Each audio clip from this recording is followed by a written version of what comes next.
जय माता दी। नमस्कार दोस्तों, स्वागत है आप सभी का हमारे YouTube चैनल पर। आज की कथा में आप सुनेंगे भादो महीने की चौथ माता की व्रत कथा।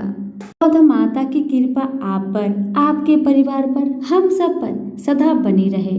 तो प्रेम से बोलिए चौथ माता की जय। आइए सुनिए कथा को पूरा जरूर सुनिए। अगर अच्छी लगे तो दूसरों को भी शेयर कीजिए। एक बुढ़िया माई के गवालिया बचलिया नाम का बेटा था। बुढ़िया माई अपने बेटे के लिए 12 महीने की चारों चौथ करती थी। बेटा लकड़ी लेकर आता था और दोनों माँ बेटा उनको बेचकर गुजारा करते थे।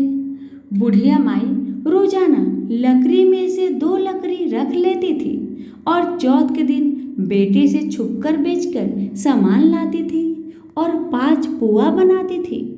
एक पुआ गणेश जी महाराज को, एक चौथ माता को चढ़ाती, एक ब्राह्मण को और एक अपने बेटे को खिलाती थी और एक पुआ खुद खाती थी। एक चौथ के दिन बेटा अपनी पड़ोस के घर गया। वह पुआ बना रहे थे। जब उसने पूछा कि आज क्या है जो आपने पुआ बना रखे हैं, तब वह बोली, मैंने तो आज ही बनाए हैं, पर तेरी माँ तो चारों चौथ को पुए बनाती है। उसने जाकर माँ से पूछा, माँ तू रोज पुए बनाती है, मैं इतनी मेहनत से कमाता हूँ। बुढ़िया माई बोली, मैं तो चौथ माता का व्रत करती हूँ। वह बोला कि तू मुझे रख ले या तो तू चौथ माता को ही रख ले। बुढ़िया माई बोली, मैं तो तेरे लिए ही चौथ का व्रत करती हूँ, इसलिए मैं तुझे छोड़ सकती हूँ, पर चौथ माता को नहीं। जब बेटा घर से जाने लगा तो बुढ़िया माई बोली, तू जा रहा है तो मेरे हाथ में से यह आखा लेते जा, जहाँ संकट आए वहाँ ही पूर देना। बेटे ने सोचा बात झूठी है, पर ले चलने में क्या बुराई है। वह चलने लगा और वह थोड़ी दूर पहुंचा ही था कि उसने देखा कि खून की नदी बह रही थी। कहीं से भी रास्ता नहीं मिला तो आँखा पूर कर बोला कि चौथ माता अगर तू सच्ची है तो रास्ता हो जाए। ऐसा कहते ही झट से रास्ता मिल गया। आगे गया तो घनघोर अंधेरा उजाड़ फैला हुआ था। उसने मन में सोचा कि मुझे शेर वगैरह खा जाएंगे, इसलिए वह आँखा पूर कर बोला, चौथ माता मुझे रास्ता मिल जाए। और तब जल्दी से रास्ता मिल गया। वह आगे चला गया। जाते जाते एक राजा की नगरी में पहुंचा। वहां का राजा रोजाना एक आदमी की बलि देता था। वह एक बुढ़िया माई के पास गया। वह बुढ़िया माई रोती जा रही थी और पुए बना रही थी।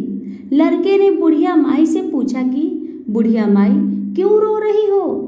तो बुढ़िया माई ने जवाब दिया कि मेरे एक ही बेटा है जिसकी कल राजा बलि देने वाला है, मैं उसी के लिए पुआ बना रही हूँ। वह बोला, बुढ़िया माई अपने बेटे की जगह मुझे पुए खिला दे, मैं उसकी जगह बलि चढ़ने चला जाऊंगा। बुढ़िया माई ने कहा कि मैं दूसरे के पुत्र को कैसे भेज सकती हूँ, लेकिन वह नहीं माना तो बुढ़िया माई ने उसको पुए खिला दिए। अगले दिन जब राजा का संदेश आया तो बुढ़िया माई ने सोचा कि मैं कैसे दूसरे के बेटे को बलि चढ़ने के लिए भेज सकती हूँ, मैं ऐसा नहीं कर सकती। लेकिन बाहर की आवाज़ सुनकर वह जाग गया और राजा के आदमियों के साथ चला गया। वहाँ मटके पकाने का हाव, जिसमें कुम्हार मटकों को पकाता है, वही बना हुआ था, जो एक मनुष्य का भोग लेने के बाद ही उसमें हाव पकते थे। उन सब ने मिलकर उसको हाव में चुन दिया। वह आँखा पूर कर हाव में बैठ गया। एक दिन में ही हाव पक गया और मिट्टी के घड़े सोने चांदी के बन गए। वहाँ एक जमींदारनी झाड़ू लगा रही थी। तब झाड़ू से एक कंकर उछलकर उन बर्तनों से जा टकराया। तब जमींदारनी ने राजा को जाकर बताया कि आपका आव तो पक गया है। तब राजा ने सोचा कि आव तो 8 दिन में पकता है, आज 1 दिन में ही कैसे पक गया। जब जाकर देखा तो वहां पर तो मिट्टी के मटके की जगह हीरे मोती और सोने चांदी के कलश हो गए। अंदर से आवाज आएगी, धीरे से उतारो, अंदर आदमी है। आवाज को सुनकर राजा के आदमी डर गए कि अंदर कौन सा भूत प्रेत आ गया। फिर वह बोला कि डरो मत, मैं तो सिर्फ एक आदमी हूँ जिसको तुमने अंदर चुना था। देखो तो अंदर हरे हरे ज्वारे उग रहे हैं। राजा ने पूछा कि तू अंदर जीवित कैसे बच गया। तब उसने बताया कि मेरी माँ चौथ का व्रत करती है। जब मैं घर से निकला था तो मेरी माँ ने मुझे आंखें दिए थे, मैं उनको पूर कर बैठ गया और चौथ माता के कारण बच गया। तब राजा ने कहा कि मैं तेरे को एक घोड़े पर बैठाकर साकल बांध देता हूँ, यदि वह साकल खोलकर मेरे बंध जाएगी तो मैं चौथ माता को सच्चा मान लूंगा। तब वह आंखें पूर कर बैठ गया और चौथ माता से कहने लगा, हे चौथ माता, अब तुम ही मेरी लाज बचाना। तब साकल खोलकर राजा के बंध गई। राजा ने अपनी बेटी की शादी उस लड़के से कर दी और बहुत सा धन दौलत देकर विदा किया। पड़ोसन बोली कि माई, तेरे बेटे बहू आए हैं। जब छत पर चढ़कर देखा तो सच में बेटे बहू आ रहे थे। हे चौथ माता, जैसे आपने बुढ़िया और उसके बेटे पर कृपा बनाई, वैसे सभी पर कृपा बनाना। भादुआ की चौथ माता की कहानी कहने वाले को, कहानी सुनने वाले को, हुकारा भरने वाले को और पूरे परिवार पर अपनी कृपा बनाना। तो प्रेम से बोलिए चौथ माता की जय। अब सुनिए सभी व्रतों में सुनी जाने वाली गणेश जी की कथा। एक बार गणेश जी महाराज एक सेठ जी के खेत में से जा रहे थे तो उन्होंने 12 दाने अनाज के तोड़ लिए। फिर गणेश जी के मन में पछतावा हुआ कि मैंने तो सेठ जी के यहाँ चोरी कर ली। तो गणेश जी सेठ जी के 12 साल की नौकरी करने लग गए। एक दिन सेठानी राख से हाथ धोने लगी तो गणेश जी ने सेठानी का हाथ पकड़कर मिट्टी से हाथ धुला दिया। सेठानी सेठ से बोली कि ऐसा क्या नौकर रखा है, नौकर होकर उसने मेरा हाथ पकड़ लिया। सेठ जी ने गणेश को बुलाकर पूछा कि तुमने सेठानी का हाथ क्यों पकड़ा।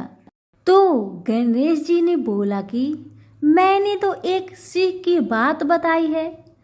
राख से हाथ धोने से घर की लक्ष्मी नाराज होकर घर से चली जाती है और मिट्टी से हाथ धोने से आती है। सेठ जी ने सोचा कि गणेश है तो सच्चा। थोड़े दिनों बाद कुंभ का मेला आया। सेठ जी ने कहा, गणेश, सेठानी को कुंभ के मेले में स्नान करा के ले आओ। सेठानी किनारे पर बैठकर नहा रही थी तो गणेश जी उनका हाथ पकड़कर आगे डुबकी लगवा लाए। घर आकर सेठानी ने सेठ से कहा कि गणेश ने तो मेरी इज्जत ही नहीं रखी और इतने सारे आदमियों के बीच में मुझे घसीट कर आगे पानी में ले गए। तब सेठ जी ने गणेश जी को पूछा कि ऐसा क्यों किया। तो गणेश जी ने कहा कि सेठानी किनारे बैठकर गंदे पानी से नहा रही थी तो मैं आगे अच्छे पानी में डुबकी लगवाकर ले आया। इससे अगले जन्म में बहुत बड़े राजा और राजपाट मिलेगा। सेठ जी ने सोचा कि गणेश है तो सच्चा। एक दिन घर में पूजा पाठ हो रही थी, हवन हो रहा था। सेठ जी ने गणेश को कहा कि जाओ सेठानी को बुलाकर ले आओ। गणेश जी सेठानी को बुलाने गया तो सेठानी काली चुनरी ओढ़कर चलने लगी तो गणेश जी ने काली चुनरी फाड़ दी और कहा कि लाल चुनरी ओढ़ के चलो। सेठानी नाराज होकर सो गई। सेठ जी ने आकर पूछा, क्या बात है? तो सेठानी ने बोली कि गणेश ने मेरी चुनरी फाड़ दी। सेठ जी ने गणेश को बुलाकर बहुत डांटा और कहा, तुम बहुत बदमाशी करते हो। तो गणेश जी ने कहा, पूजा पाठ में काला वस्त्र नहीं पहनते हैं, इसलिए मैंने लाल वस्त्र के लिए कहा। काला वस्त्र पहनने से कोई भी शुभ काम सफल नहीं होता है। फिर सेठानी ने सोचा कि गणेश है तो समझदार। एक दिन सेठ जी पूजा करने लगे तो पंडित जी ने बोला कि वो गणेश जी की मूर्ति लाना भूल गया, अब क्या करे? तो गणेश जी ने बोला कि मेरे को ही मूर्ति बनाकर विराजमान कर लो, आपके सारे काम सफल हो जाएंगे। यह बात सुनकर सेठ जी को भी बहुत गुस्सा आया और वो बोले कि तुम तो अब तक सेठानी से ही मजाक करते थे, मेरे से भी करने लग गए। तो गणेश जी ने कहा, मैं मजाक नहीं कर रहा हूँ, मैं सच बात कह रहा हूँ। इतने में ही गणेश ने गणेश जी का रूप धारण कर लिया और सेठ और सेठानी ने ही गणेश जी की पूजा की। पूजा खत्म होते ही गणेश जी अंतर ध्यान हो गए। सेठ सेठानी को बहुत धोखा हुआ और उन्होंने कहा कि हमारे पास तो गणेश जी रहते थे और हमने उनसे इतना काम करवाया। तो गणेश जी ने सपने में आकर सेठ जी को कहा कि आपके खेत से मैं 12 अनाज के दाने तोड़ लिया था, उसी का दोष उतारने के लिए मैंने आपके यहाँ काम किया था। गणेश जी की कृपा से सेठ जी के करोड़ों की माया हो गई। हे गणेश जी महाराज, जैसे सेठ जी को दिया वैसा सबको देना, कहते को, सुनते को और सारे परिवार को दे। प्रेम से बोलिए जय श्री गणेश। धन्यवाद।